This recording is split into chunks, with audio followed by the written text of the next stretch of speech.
We just returned from Altgeld Gardens, where the executive director of People for Community Recovery, Cheryl Johnson, gave us an environmental justice tour this morning.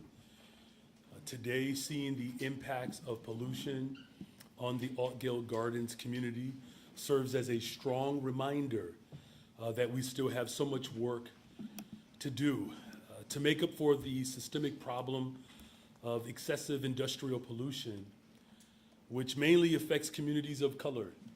Last week, we introduced the Hazel-Johnson Cumulative Impacts Ordinance, letting us take the first step toward addressing this problem and ensuring that every Chicagoan can breathe clean air, no matter what zip code they live in. The introduction of this ordinance is not only about regulation, it's about transformation. It's about listening to community voices and honoring lived experiences and putting justice at the center of our climate work. And more importantly, it is about ensuring that no one's health is sacrificed.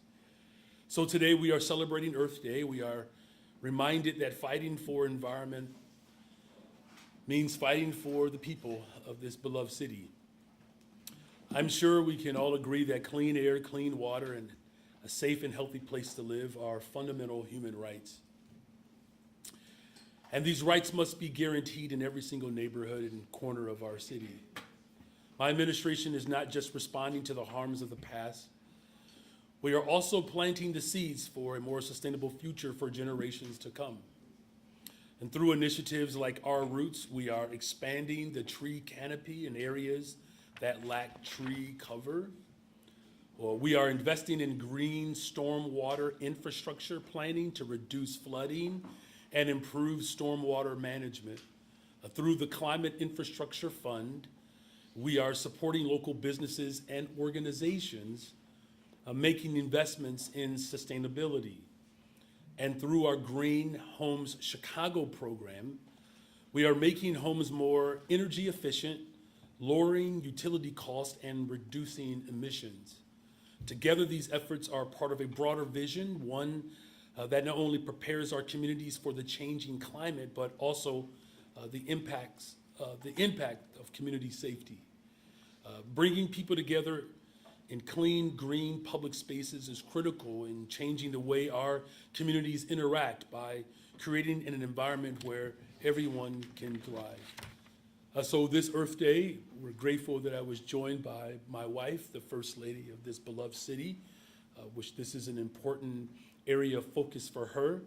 Let's continue to take a moment to celebrate the work that we have already done and challenge ourselves to continue the work needed to secure a cleaner, greener, and a more sustainable future. And so thank you all. And with that, I will turn it over to our Deputy Mayor for Community Safety, Garion Gatewood, who has a short presentation on how the investments that we are making are driving violence down in our city. Thank you, Mayor Johnson. Good morning, everyone. Good morning. Garion Gatewood, Deputy Mayor for Community Safety. Y'all all right? We good? Cool. All right, so we do have a short presentation. We'll talk a bit about some of the journey and crime that we've been seeing around the city, crime trends, and I know historically we've talked about crime as a year over year, so we'll talk a bit about the history. We'll talk about some of the work that's happened this year in comparison to last year as well, too. We'll start with homicides. Homicides are always the focal point in the city of Chicago.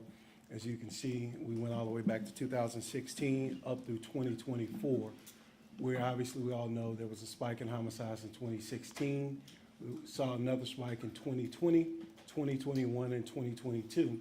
And you've also seen a pretty precipitous drop on a consistent basis since that time. This tracks with some of the things that we're seeing nationally, but unlike other places, we have very distinct issues here in the city of Chicago. We have a lot of interpersonal issues, and it takes a full force of government approach to actually address these crimes and the violence that we've been able to see. This comes from the work with our Chicago Police Department. This comes with the work of our community violence interrupters, our victim services partners, all literally working together to help continue to drive crime and these trends down. So again, we've seen from 2024 to 2016, around a 25% decrease. similar numbers in 2020, 2021, and 2022 compared to 2024 of last year.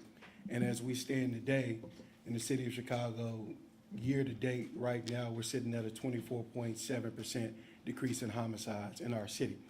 For the month, this month alone, we are at a 56% decrease in homicides from April this year to April of last year. So we're going to continue that work, and obviously we know it's important to continue to drive those trends down. I'll go to the next slide and talk a bit about, again, we talked about homicides, but our shooting incidents are also down. So our shooting incidents have dropped 30% over that same time frame. If you pay attention to this red portion here at the top, the red line, it highlights our robberies. We saw a pretty significant spike in robberies in the city of Chicago, and this was last year where robberies continued to go up, and the mayor had a conversation with the superintendent and the leadership over at CPD. We've also had conversations with our street outreach partners and created a robbery task force. Since the inception of the robbery task force, we have seen a 37% decrease in robberies year to date, and for the month, we are sitting at a 45% decrease in robberies.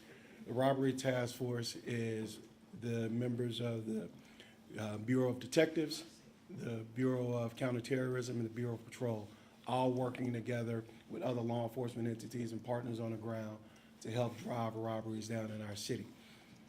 I know you all spent a lot of time on robberies because it was covered a lot in the media last year.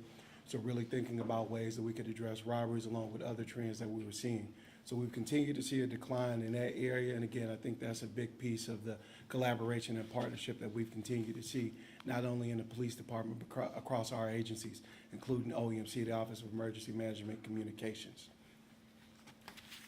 And we'll talk about our violent crimes from 2024 to 2025.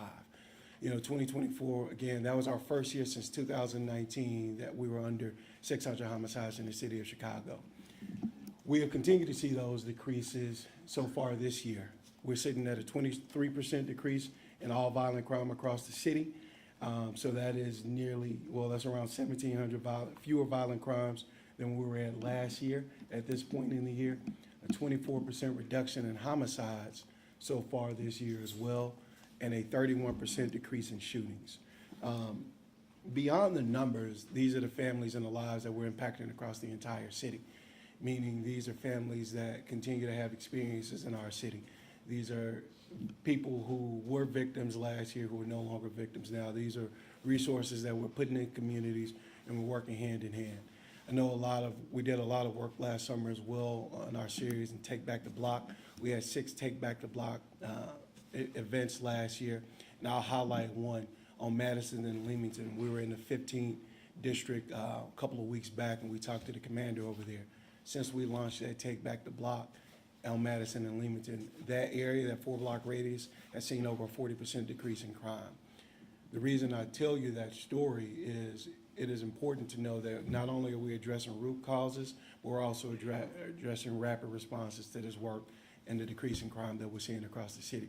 I promise the presentation will be short so we can get to questions, and I'm going to put us back on the home screen, and we can open and pass it back to the mayor so we can open up the Q&A. Thank you to our deputy mayor, and thank you to all the residents of the city of Chicago who have committed themselves to building a better, stronger, safer Chicago. And our investments are up, and violence is down, and I'm looking forward to the work that we will continue to do together.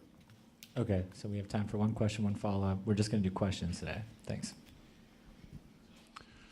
Hey, Mayor. Over here. So I think we're anticipating some bill in Springfield on regional transit up here. You know, how involved have you been in that? What do you want to see in that bill? I believe you're against consolidation, but what level of new coordination kind of mix there? And then also, how do you think they should fund, you know, a new funding source? And would you be acceptable to any taxes imposed upon Chicagoans for that? Well, look, I think there's no secret that our transit system is grossly underfunded. The city of Chicago, I think we make up roughly 87% of the overall ridership for the entire region. And what we're asking for is pretty straightforward, just equitable distribution of those resources.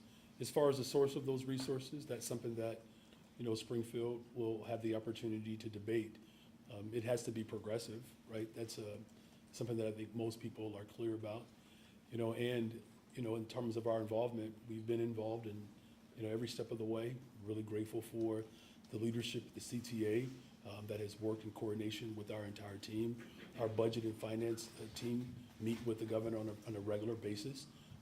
Those relationships are critical to having an economy that works for everyone. But, I'm going to remain optimistic and hopeful that the city of Chicago receives its just due, particularly at a time when the federal government continues to threaten our democracy, as well as everything that's sensible about how we generate revenue for working people. This potential new entity, would you fight any proposal that somewhat or watered down the mayor's ability to make appointments to that board, some level of control, and the city of Chicago currently has? Well, as I said, the city of Chicago, we make up 87% of the ridership and the contribution to our transit system. It is only right to ensure that the people of Chicago have authority to provide direction, and that's something that it's important to our region, and that's the value system that we will hold to. Hi, Mayor. 2 months ago, you formed a task force and charged it with examining city policies in an effort to recommend changes that would root out Chicago police officers with ties to extremist and anti-government organizations. How many times has that task force met, and what have they accomplished? Yeah, thank you for that question. As you know, I'm committed to ensuring that every single city employee represents the values of working people. And, whether they're a police officer or a teacher or anyone who works in street and sanitation, they have to uphold those principles. But I'll allow my deputy mayor to expound on that work. Thank you, Mayor, and thank you for the question, Heather. So as you mentioned, the task force was formed a couple of months ago. We've had several meetings, including meetings as the entire group and individual meetings to have a better sense of what's happening in every department. We're not only looking at the Chicago Police Department, because as the mayor mentioned, rooting out extremism in other agencies across the city is a priority, right? We want the best quality people working for the city of Chicago, and that's a part of that work. You also have impeccable timing, because our next task force meeting is tomorrow. So this will be the third official meeting in that 2-month span. We have around 4 meetings after that. We'll take our recommendations with our partners over at CCPSA, share them with the mayor, and then we'll make our recommendations public and make sure we get that public input and that partnership there. So looking forward to those recommendations and having a better sense of what is happening, what can be improved upon, and when people can expect results.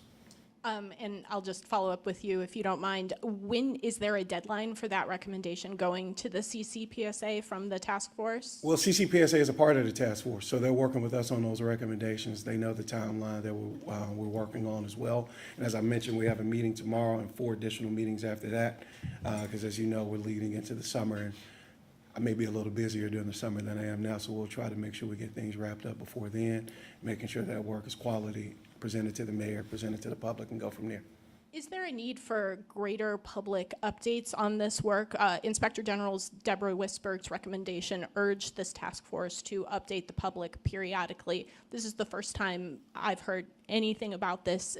Does there need to be more transparency into its work? Look, I mean, I think that's a fair question. Look, there's a lot of work that we're doing in the city of Chicago, responding to a variety of things. Again, there's nothing surreptitious about our administration. The information that we put forward is information that is ultimately improving the lives of people. And, that's why this public forum is important too. There are multiple ways in which information can be transferred. And we're going to use every single means to ensure that people of Chicago know that those who work for this city, not just in our police department, share their values. Thank you for taking the question, Mayor. Wanted to ask you about the working group that you've set up yesterday with the executive order. Are you surprised? I know. So the city of Chicago, as you've talked about, has had long-term budget issues, deficits annually, debt, pension-related issues. So why is it that you wanted to set up this working group now and not at the beginning of your administration 2 years ago? Well, look, here's what's important here, is that you have an administration that is committed to working with everyone, right? And that's what we've done. We closed the deficit in my first budget, working with people. We closed the deficit in my second budget, working with people. We're taking a more strident approach because, you know, the circumstances have changed dramatically, right? You know, the Trump takeover is real. And, you know, he threatens the very fabric of our democracy. And what you have probably noticed is that this is not just isolated in the city of Chicago. Having conversations with people like Mayor Bass, we know what's happening in the state of Maryland, we know what's happening in the state of Illinois. Budgets across this country are grossly underfunded and dealing with the same challenges. Here's an opportunity for the city of Chicago to lead the way to further demonstrate our commitment to a collaborative approach. Now, look, we take full responsibility for what we've inherited. We know that a couple of administrations ago raised property taxes by almost $500 million every single year, left our credit rating in junk status, right? It was an incredibly anti-business approach towards governance. We're taking on a different task here. And that task is to ensure that the future of our budget is secure. This is not just about one or two budgets. But in terms of just the timing, I'll turn it over to our budget director. She can expound more on that. Yeah, I mean, I think the mayor encapsulated this pretty well, right? We are facing threats at every single level of government that are unique to this time period, right? I think that what's happening at the federal level has only heightened, you know, our resolve to ensure that the city is in a position to withstand those types of attacks in the future. But we're also seeing that the state is having, you know, pressures as well. And so we've got to put our city in the best position possible to, you know, address and deal with issues on its own while working with partners at the federal and state level where we can. And we think that the best way to do that is to bring a bunch of voices to the table because, as you know, people are always commenting on our budget. People have always commented on what they think we should do without actually engaging in the conversation with the city itself. And so this is the chance for everyone to get at the table together and have those discussions. And are you open to options such as layoffs at this point? I know that's been something that you have not supported in the past. Well, who supports layoffs? I don't know anybody who supports layoffs. Or service cuts, Or service layoffs. cuts, right. Listen, as I said earlier, you know, our ability to continue and to sustain staffing and services at the level in which we've done is threatened by the federal government. Like these, and I shouldn't even refer to them as threats anymore. I mean, these are real attacks. And listen, despite how incorrigible this president is, it's not gonna dilute our work. What we are offering here is a pathway forward. And the voices that have been historically neglected and have not been permitted to participate in our budget process, we're giving voice to those individuals. And listen, this is the culmination and it's culmination and it's the manifestation, quite frankly, of our community meetings that we've had. We literally went all over the city of Chicago for residents to voice their hopes and aspirations into our budget. We're growing as a result of what it means to be an administration that is committed to co-governance, and I'm very proud of the direction that our budget director has helped move us in. And as I said before, this is a problem that is literally all over the country. We're taking an approach that, you know, might be more unique just because of the historic entanglements as well as the lack of willingness to cooperate with a variety of voices, and we're doing that. I'm proud of it. We gotta keep moving, Shruti. Compared to your peers? I don't know if we're in a unique position. Thank you for getting that extra one in there. All I'm saying is that this is not just Chicago, right? My good friend in Los Angeles, Mayor Bass, is doing an exceptional job. And, you know, we're not having a conversation about how we respond in this moment. You can't start off with cuts. That's just not how you start the conversation. You start the conversation with, you know, how do we, first of all, find ways to be more productive?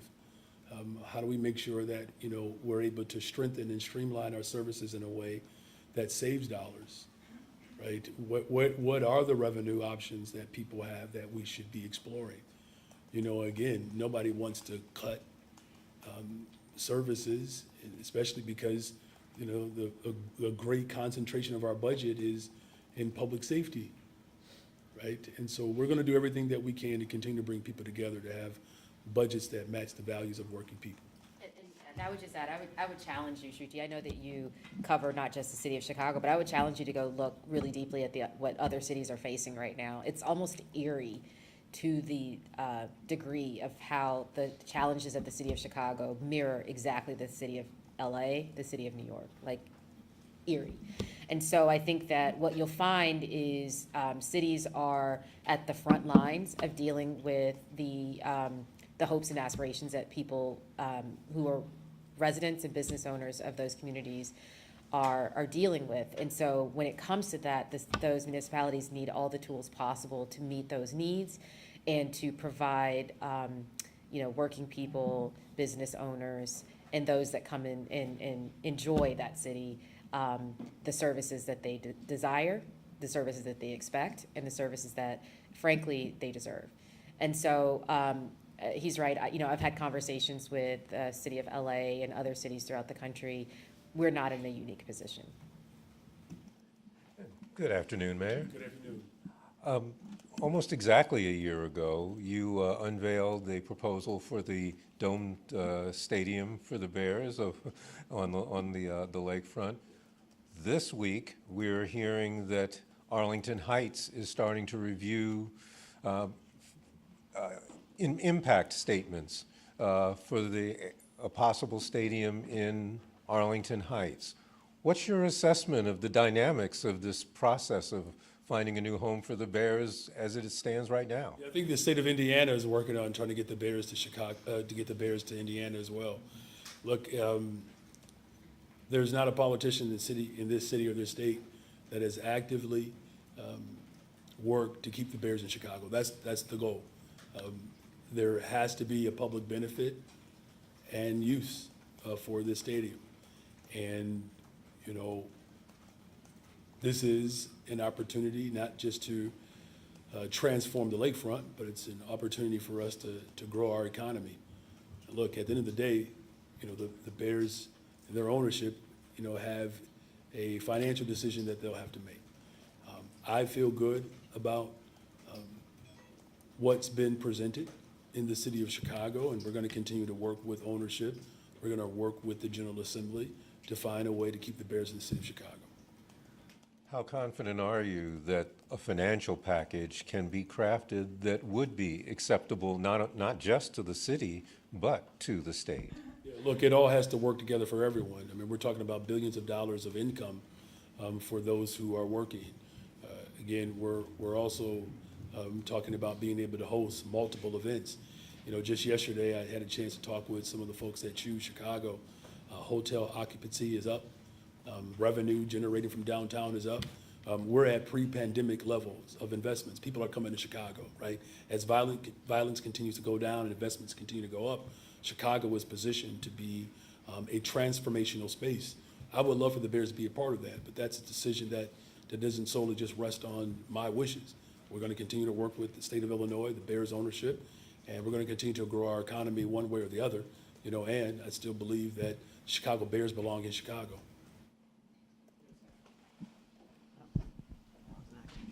Good afternoon, right? Back to the budget.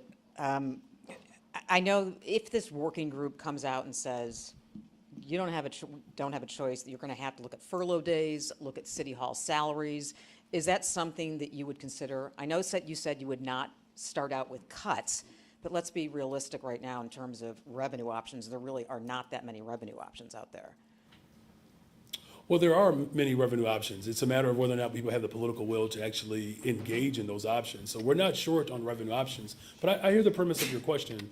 Look, again, the effort here is ultimately to bring everyone's voices together so that we can come up with multiple options, right? This is not about a singular component of the options that will be presented.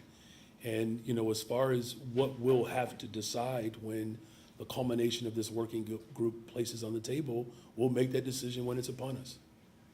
But would you consider it? Again. That's what they say. They've come out and said, hey, we have to look at not just service cuts, but you have to look at city hall salaries. Yeah, look, we've looked at that. There was a 3% cut across the board. This is not like, a breaking news, right? I mean, the city of Chicago made 3% cuts across the board last year. 3%, right? Across the board. So it's not that it's unprecedented, right, to have cuts. What we have said is that the people of Chicago want quality services. And we're gonna do everything in our power to ensure that quality services are available. That does require person power, right? As far as what will be recommended, there'll be some ideas that would be recommended for revenue.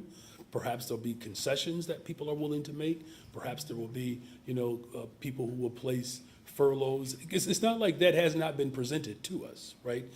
So again, once the culmination of all of the incredible minds that are being assembled by my administration put forth recommendations, I'll look at them seriously. This is not a futile exercise. This is about the future of our economy. Again, it can't be lost on us, though, that American cities are under attack by the Trump takeover. We're under attack. These are unique circumstances in that regard, where you have literally the erosion of what is sensible about our democracy that is happening right in front of us. We will have to use force. Let me just say this last part, because I think it's a healthy question. It's part of our overall dialogue.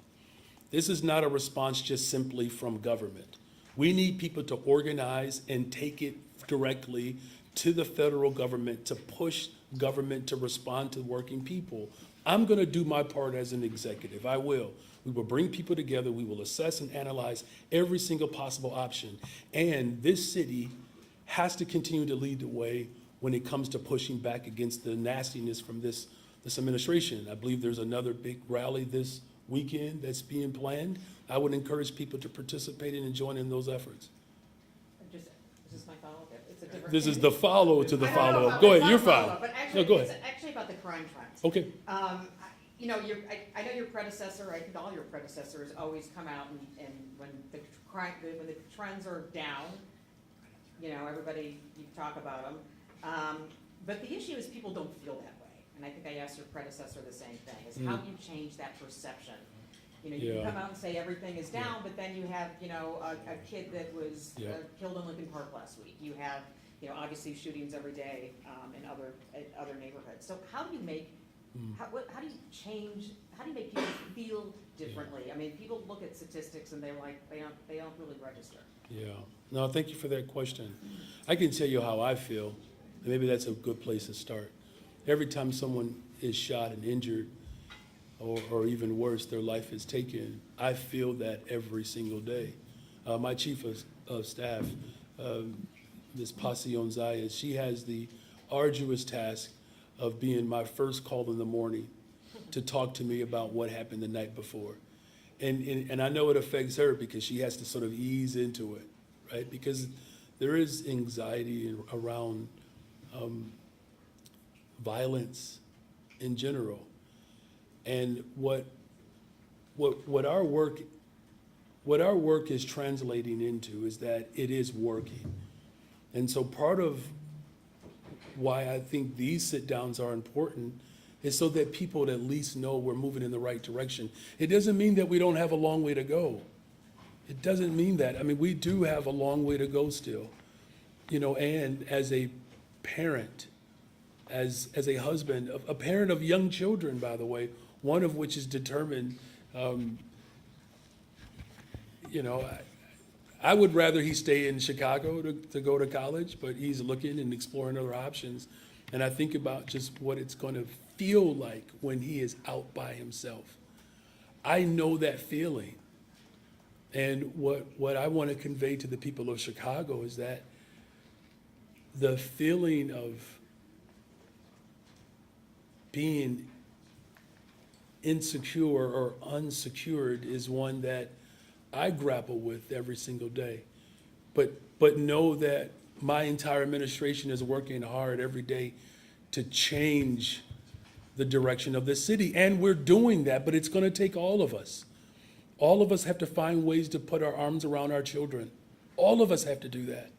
All of us have to find our ways, find a way to not just put our arms around people, but to show up for people, right? And look, the numbers are encouraging. Even the return that people are experiencing downtown, those investments are paying off. So we're gonna just continue to tell people the truth, and we're gonna find opportunities to give people a little bit more hope by building more affordable homes, providing mental health and support services. And then here's the last thing, we have to tell our own story, Chicago. I think it's pretty cool that our investments are up and violence is down. We have to tell that story. Most people don't even know that we're not the most violent city in America. We're not even the first 25, top 25. And we have a responsibility to tell people that story, and we also have a responsibility to ensure that no one gets injured, no one gets hurt. And to the best of our ability, we're gonna continue to do that. Thank you for that question. Can I ask something? Sure, please. That's a great question. I think the filling piece is a real concern, and I think the biggest thing is we need help from you all. We need help from the media to tell the story about violence that we are stopping and crime trends that we are stopping and the impacts that it is having. That piece, and I know talking about crime is very difficult because you're really comparing your success on decreasing violence from the prior year. But there are lives that are being saved, and we have to work together to tell that story better. And that's not just on media, that's on us as well, to be able to help tell the story around the lives we're saving, the impacts of our work, and just the trajectory that the city is going.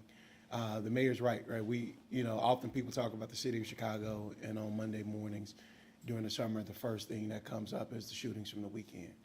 Not the work that went in to stop those or the families that are being impacted, but it's always about the shootings. So I would challenge all of us to really think about that narrative as we go into the summer.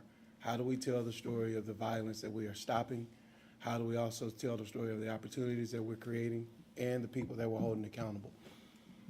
Think about the work that we've done to sue gun manufacturers to try to stop guns from coming into our streets. The work that we have done with our returning residents community, the work that we have done with our victims and survivors of crime. So us coming together to be able to tell those stories and actually bringing more people into the work will help. And I think that was, that was a part of the work that we set out with the People's Plan. Literally going to blocks where people have been riddled with violence so they can help us tell the story and help those communities heal. So we all go through that, we all have those feelings, but it's important that we tell the story of the work that's happening and make sure we continue to bring more people in. Good afternoon, Mayor. It is.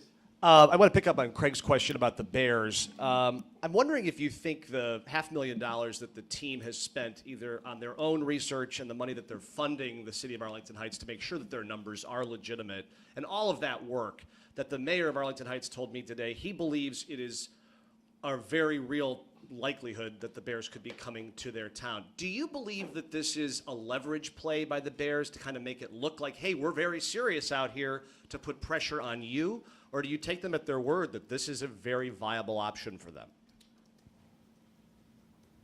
I don't see this as pressure.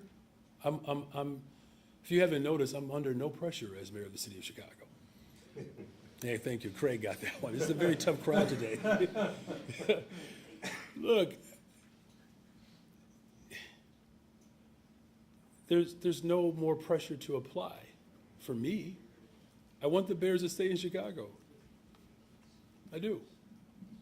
Now, look, ultimately, it's going to come down to their own decision, right? But if you look at all of the assets, we're talking about prime real estate that, overlooks, the Great Lakes, right? 20% of the world's fresh water. You're talking about a booming economy, right? Where $11 billion of new investments last year, $8 billion already of new investments this year. We're building more homes, more affordable homes, and if you look at our ability to attract large-scale events and what that means for the overall trajectory of our city, again, voted as the best big city in America 8 years in a row, corporate relocation right here in the city of Chicago. People want to be in the city, they do. I don't think it's a coincidence that the city of Chicago is targeted by this administration, right? To undermine, the hopes and aspirations of working people. So they don't have to use leverage. We just have a conversation. I'm not that person, right? We want to come together with a deal that makes sense. And if it makes sense that we can all celebrate that collectively, we're talking about one of the most storied franchises in sports history. I have a great deal of respect for the family. But again, there's not a politician in America that has worked harder to make sure that the Chicago Bears remain in the city of Chicago. So you take them at their word that they're very serious about Arlington Heights. You're not thinking that this is some sort of public theater. Look, I can't get into the framework of someone's thinking. What I'm simply saying is that's not how I function. Understood. Yeah. Do you talk to mayors of other cities that have danced this dance with NFL teams and gotten any insider advice from them to how to navigate? These are pretty tricky waters. Mayors are remembered for winning or losing in moments like this. So I understand you're not feeling the pressure. Well, but clearly you want to apply pressure too. Mayor Johnson, the pressure of keeping a franchise in the city of Chicago. You know, look, again, I've put forth, you know, a team that has been engaged with the family. And, you know, I don't rest my mayoralship on one decision, right? That would be, that would placate the pundits, quite frankly, right? And no disrespect to the pundits. Not that any of you are pundits. You're serious journalists and reporters. But it just would placate the pundits. I don't mess around and play in that sort of puerile approach towards governance. We have put together an operation to help this process land itself in the city of Chicago. You know, and as you know, there are other mayors of Chicago that have dealt with, you know, this aspect, and I feel confident about our approach and confident about the package that we've assembled. And I trust that the Bears and the organization and Kevin Warren has negotiated with our team in good faith, and we fully anticipate and expect that to continue to happen. Hey, Mayor. Hey, Can you confirm you're returning to Springfield next week? And can you tell us a bit about your agenda there, what caucuses you're meeting with, what you're going to ask for, stuff like that? yeah, I can confirm that. I will be in Springfield next week. Our agenda hasn't changed. I'm happy to turn it over to our chief of staff, and she can talk to you about our agenda. Sure. It's the same 5 areas that, you know, we've been talking about since the beginning of session, right? Various avenues for creating additional revenue or sustaining revenue. So that's the telecom tax, as well as the 911 surcharge. There's been some discussions around the PPRT within the budget, the One System Initiative investments, and then, of course, you know, transit and having those discussions overall. And then I feel like I'm missing one more. Yes, mandated categoricals with the Illinois State Board of Education, and increasing the proration, ideally getting it up to 100% so that we can get fully reimbursed for the services that we are mandated to provide for children with respect to transportation, special education, and bilingual education. Any elaboration on what the agenda is while you're there, not just what you're asking for, but what you're doing? You just what I'm going to be up to? We're gonna meet with people to discuss our agenda. Right. Okay. Thank you. All right. Over 200 people in the If arts. you're asking if I'm gonna go out and party and kick it, you know I don't do that, right? I'm a pretty boring guy, Jake. We're gonna go and have meetings and have a serious conversation about what Chicago needs in this moment. That's my only responsibility and job. Okay. Well, over 200 people in the arts community sent you a letter last week criticizing Commissioner Clinay Hedspeth at DCASE. What is your reaction to that letter? Well, you know, look, there's a lot more engagement in government these days, and I welcome that. You know, arts is incredibly important to me and my administration. We put together a full transition presentation around the arts. We know that, you know, funding is a challenge across the board. How we invest in our community festivals, how we invest in our artists is something that I have long presented opportunities for that. And, you know, look, preserving and protecting art is the preservation of our democracy. And it ultimately provides space for the freedom of expression, the First Amendment being chief amongst them. You know, so, you know, look, I take the feedback seriously, and we'll continue to work with all of our partners to ensure that our values are carried out in every single department, and that includes DCASE. Thank you. Good afternoon, Mayor. Good afternoon. Back on Springfield, will that ask for CPS be enough to address the district's financial issues for next year without needing to go back to maybe previous borrowing plans or that budget amendment? Well, look, if you're asking me if there's ever going to be enough funding for our public education system, my hope and aspiration is built around the evidence-based funding model that I know the state of Illinois is committed to increasing that funding year over year. How we get to full funding over time is something that is the responsibility of all of us. As I said, our budget director and our chief financial officer meet with the governor's staff on a regular basis to address a whole host of issues. Look, in order for us to be fully realized, it's going to take some time to get there, and no one is disputing that. So whatever we ask for, I think there's no secret that whether it's the school district 299 or other school districts, they're going to be perpetual asks over time. Look, here's the most important thing, though. There's not a mayor that's fighting hard to ensure that our public schools are fully funded and supported. All right, here we go. I do this once. I'm sorry, Aaron. All right, so I'm going to upset somehow, Alice, you just managed to bring out the best in me. I was watching an interview between Rahm Emanuel and someone else, and I was incredibly bothered by his temerity. Look, there's a long sustained movement in this city that has pushed back against neoliberalism and the neoliberal agenda that work to set up austere budgets to ultimately undermine public accommodations. Like the playbook that Donald Trump is running is a playbook that Rahm Emanuel executed in this city. And, we didn't get here because we just happened to have a tyrant in the White House. We got here because someone gave him the script.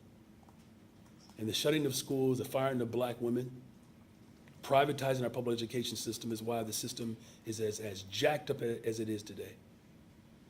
And yes, we have to ask more, but we have to also be clear about how we got here. The Emanuel administration had immense disdain for public education, and particularly black, brown, and poor children. And he was vocal about it. He told one of my heroes, Sheroes, that 25% of children won't become anything. Those are his words directly to Karen Lewis.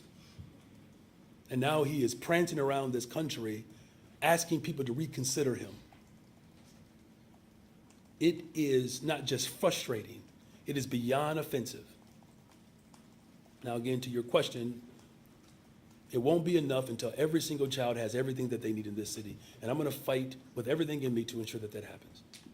And then in terms of, revenue to fund issues like that, I understand what you're saying about it's up to Springfield to discuss this progressive revenue, but No, it's not up to Springfield. I'm just saying they play a part of it. What is it, 60% of our budgetary options are controlled by Springfield. So it's incumbent upon all of us to work hand in hand. Look, our enemy is pointing all of their ammunition directly at progressive leadership like mine. It is. And in Springfield, I'm going to have conversations with the Speaker of the House, the Senate President, the Governor, all Democrats. We have one common enemy in this country right now. And maybe enemy is too harsh of a word. We have one common opposition. And that is the extremism in this country that has demonstrated that public accommodations and that government in and of itself should only benefit the ultra-rich. The fact that we have billionaires circling around all that which is meaningful for working people in this country is problematic. The last thing that this country needs is the ultra-rich controlling and dictating how working people live and how poor people experience government. That's why we put forth the 1.25 bond investment, the largest investment in the history of Chicago for housing and economic development, the $830 million to respond to the infrastructure needs that we have, the green social housing, to give us another tool so that we don't have to rely upon the federal government to build affordable housing.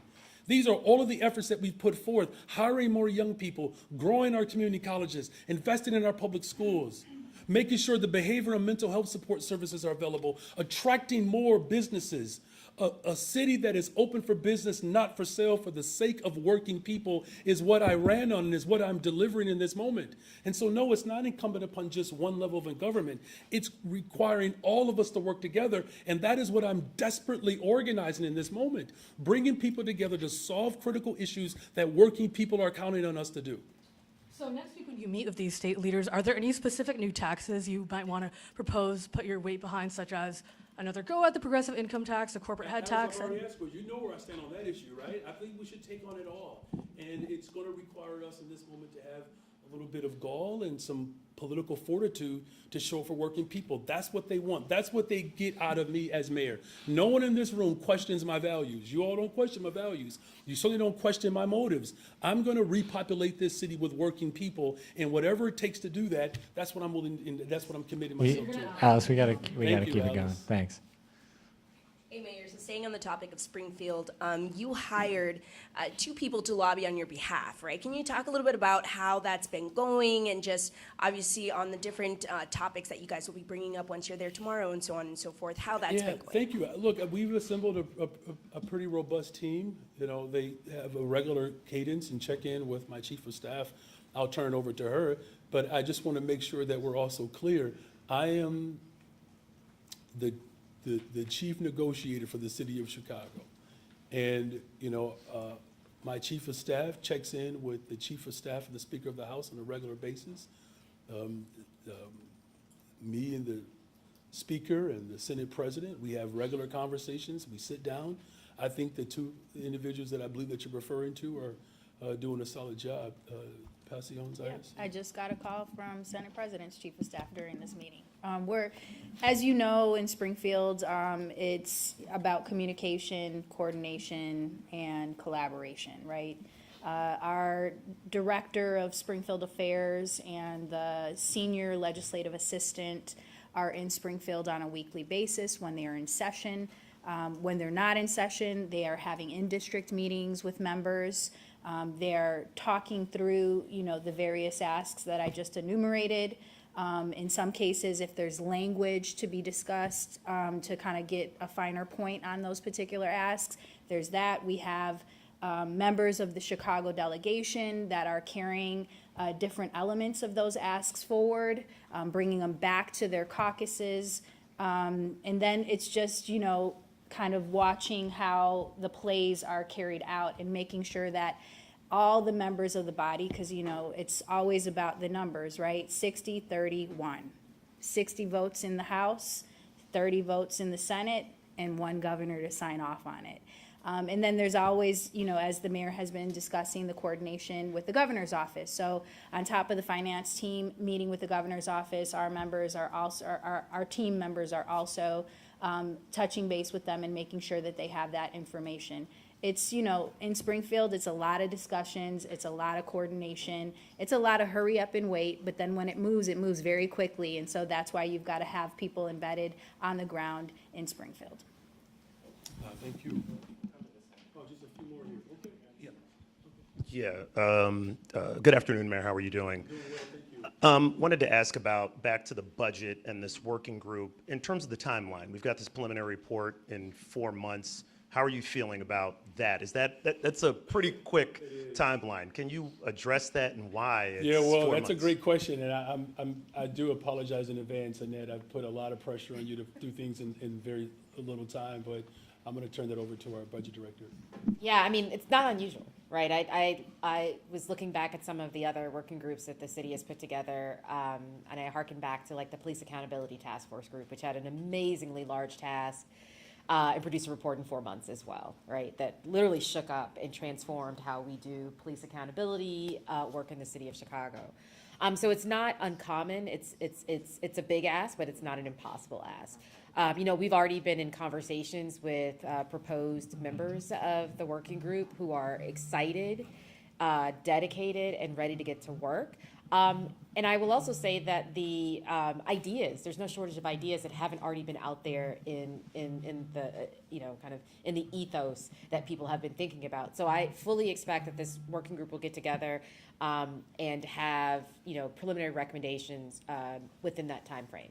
I'd also say that, in addition to this working group, the mayor also tasked me with doing a comprehensive review. And so, to ensure that we aren't duplicating efforts, we'll be able to bring a lot of that information that I'm doing already to that working group and say, here's a bunch of ideas, here's a bunch of research that we're doing in addition to what you'll be doing. So I think it'll be a comprehensive approach, bringing all of those things together to put together a very preliminary report in August. But again, this working group currently is tasked with 12 months worth of work, right? Because it's not just, as the mayor says, he doesn't want to have the city continue to limp along year after year with these structural budget gaps, which is essentially what the city does. Every 3 years, it seems to be another crisis that we're dealing with. Part of this is looking at the larger Springfield play. Part of this is thinking about the federal play and saying, okay, how do we really protect the city going forward so that we're able to make these decisions and be a little bit more flexible. I think, Justin, you asked me the question yesterday about, what happens if federal funding is taken away. The city is not in a position to replace federal funding. It never has been, right? But how do we put the city in a position to make continued investments year over year in our city, to see those crime statistics drop every single year, to see our public schools fully funded and thriving, to see public health be able to be there when people need it, right? And that's what this working group is really put together to do. I've had members, potential members already tell me, is this something that can stay in place beyond the 12 months, right? People are excited. I've got my inbox filling up with people asking to be on this working group. People are excited. They want to be a part of this conversation. And just as a follow-up to that, you've called this historic. This is the first time Of this to this nature. magnitude. I know that other folks in city council have said, well, we've done this before with COVID. Can you sort of expound on that, why this is different than what has happened in the past? Sure. It was a once in a generation crisis, pandemic, right? That's a much different scenario, right? I mean, we're talking about our entire economy essentially shut down.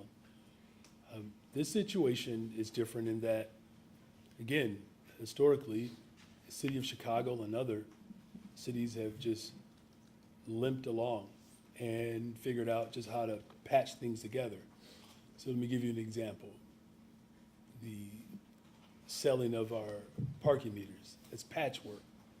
And look, I may sound a little bit judgmental, and I'm not trying to be judgmental. At the time, that was the decision that the mayor of the city of Chicago was presented with.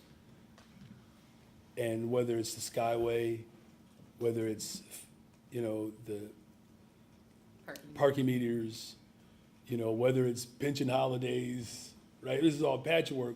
What I'm simply saying is that my administration is going to take accountability, that we're going to put forth a concerted effort to put our city in a position for long-term solvency. And here's the other unique thing too, is that, look, the Trump taxes right now, the tariffs, could on average cost families $4,000, $4,500. 11,000 people losing their jobs, going to disrupt our economy. We're working to build homes. This could cost us more to be able to make those kind of investments. It's different in that I don't know if we have seen this level of animus from a president that has made it his business to attack American cities the way he's doing it. Like he's literally threatening and willing to withhold tax dollars that people send to the federal government and not returning those tax dollars. I don't know if, in modern history, if that type of ominous form of governance is being applauded by the ultra-rich. I don't know if there's anything else you want to add to that, Yeah, the only thing I would add is, sure, the city has had working groups, right? And I think If I recall correctly, I think during the Rahm Emanuel administration, there was a working group. They're usually focused on very specific things, right? And I think in his administration, they were focused on county-city overlap, right? We're asking for essentially a financial plan for the city of Chicago. That's never been asked for before, and never been asked of a broad working group of people. That's going to hit on how do we sustain our services and ensure that the very people who provide those services are provided for while they're working for the city of Chicago and when they retire. And so I think this is different. And again, as I said before, I've had working group members say, hey, can this stay in place after the report is done? And my initial reaction is like, let's see how this goes, right? But I think that the other thing I would say is different is the accountability piece of this, right? The people that I've approached and had conversations with already about the working group have said, are we actually going to implement the stuff that the working group presents? Because their experience in the past of working groups with the city of Chicago is we present a bunch of recommendations and you never do it, right? I think that we've already shown the proof is in the pudding with the Cut the Tape working group that presented, over 70 recommendations. A good chunk of them have been put in practice, and you can actually go online and see the status of each of those recommendations that working group put forth to the city. So I think that this is a different approach and under a different mayor who's not only committed to bringing people together, but saying, hey, the proof is in the pudding. Let us show you how we're taking what you tell us and actually implementing it. And, for the members of city council who are either skeptical or want to see, cautious optimism around this working group, I invite them to be a part of that conversation. In fact, we have invited them to be a part of that conversation. And so I think it's up to them to actually engage and be a part of progress rather than blocking progress. Good afternoon, Mayor. How are you? I know that at the beginning of the Q&A, you just said that you don't support the layoff, that nobody does, but also you said yesterday that Chicago will have to do more with less. Are the layoff or city services cuts are going to be imminent? Again, I think, let me just maybe expound on the statement, doing more with less. We're doing that, right? That's the reality that everyone is experiencing. That's not unique to Chicago. We're hiring more people for summer youth positions. We are investing more in behavior and mental health. Though our revenue streams have not been as potent as we would like, we're doing more of that work with less revenue stream coming in. And we're also responding to our obligations to ensure that people's retirement is secure. So that we're actually doing that. And, in terms of what's imminent, look, perhaps it's because I'm a middle child. I tend to be just optimistic naturally. That might have something to do with it. And I understand, because your colleague Sarah asked the same question about like layoffs, furloughs. Look, the task of this working group is to present us with opportunity and options. We're going to look at all of it. And we're not going to start the conversation. I am not starting the conversation about what I'm going to take away from someone. Just in a personal relationship, if someone just approaches you and just says, hey, listen, I want to continue to figure out ways in which we can move forward, but let's start with a conversation around what you cannot have. I don't believe that's an adult approach.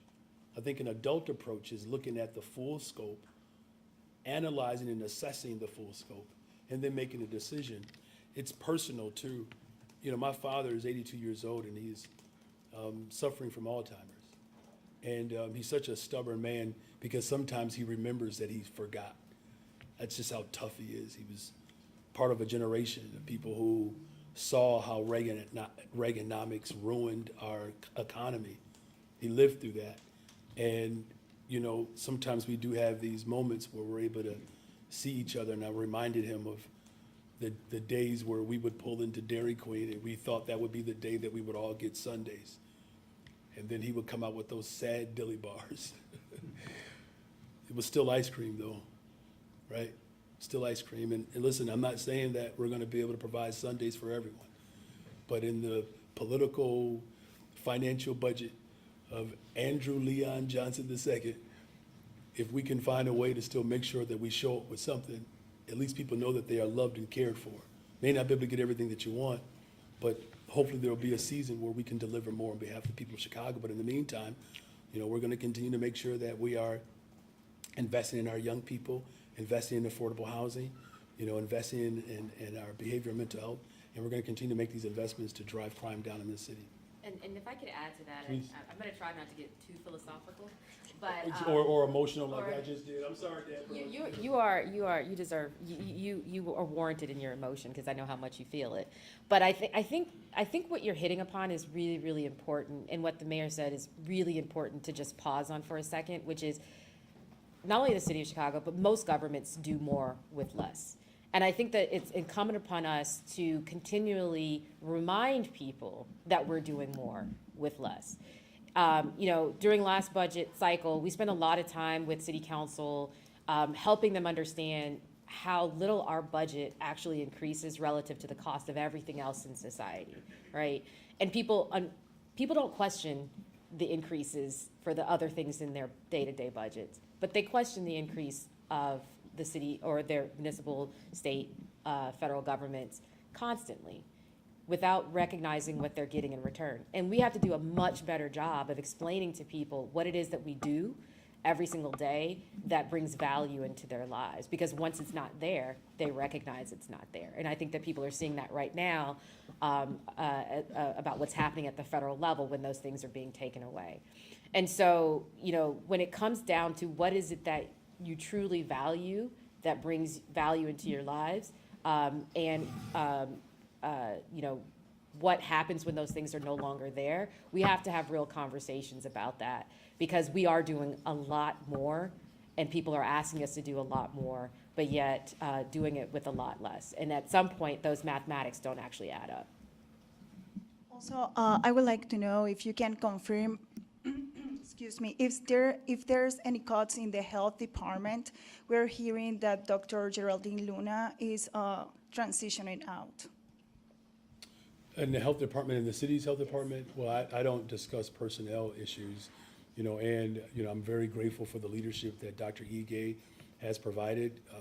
Our chief of staff just reported something to me yesterday about containing yet again a potential outbreak of measles. So we're doing some incredible work. The threat that is ultimately real is the one from the federal government. The Trump administration has made it very clear that the resources that public health has relied upon, he's not willing to continue to support those efforts. And to Director Guzman's point, this is also going to have an impact on county government, potentially county care as well. There are a host of services that we provide as a public good that will be disrupted by the Trump takeover. We have to do everything in our power to fight back against that. Hi, Mayor. I have a quick question on, a follow-up question on the Springfield agenda, and then my own question. Is pushing Springfield to change who's ultimately responsible for paying the CPS non-teacher pensions and the MABF on your agenda for next week?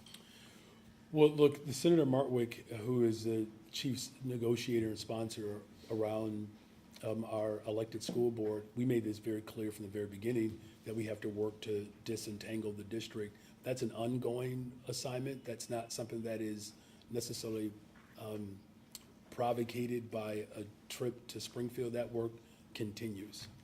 And then more than a month ago, on Trump administration threats, the Justice Department announced it would investigate Chicago for what they allege is anti-Semitism on school campuses and demand that you sit down with investigators. What's your understanding of the status of that probe? Have you gotten any requests or formal subpoenas as part of that investigation?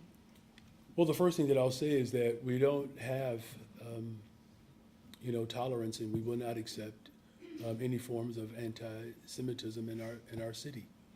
And I have been quite vocal about my position on making sure that the Jewish community and all of our communities feel protected, loved, and safe. We know that there has been a concerted effort, however, to intimidate and to provocate fear amongst the Jewish community, and we're going to stand firm as a city and continue to put our arms around our Jewish neighbors to ensure that they have maximum support. You know, as far as the direction of this particular investigation, we can have somebody get back to you about any specifics related to that. But what I can say unequivocally is that I'm not going to tolerate it. You know, and, you know, I want our Jewish siblings to know the profound and deep love that I have for them. It's a love that, quite frankly, comes from my own personal faith as a believer, as a Christian. I never want to see harm promulgated against a particular group because of their beliefs, their religion, or just their cultural identity. It is antithetical to my value system. And so I'm going to remain firm in my position and continue to surround, again, of course, all of our communities, but in particular, the Jewish community that has been under an incredible amount of an attack, that they are loved and supported by my administration. Sorry, are you aware of any requests from the Justice Department to sit down with that task force? You know, again, we'll get back with you on that. All right, thank you all very much. Been very patient today.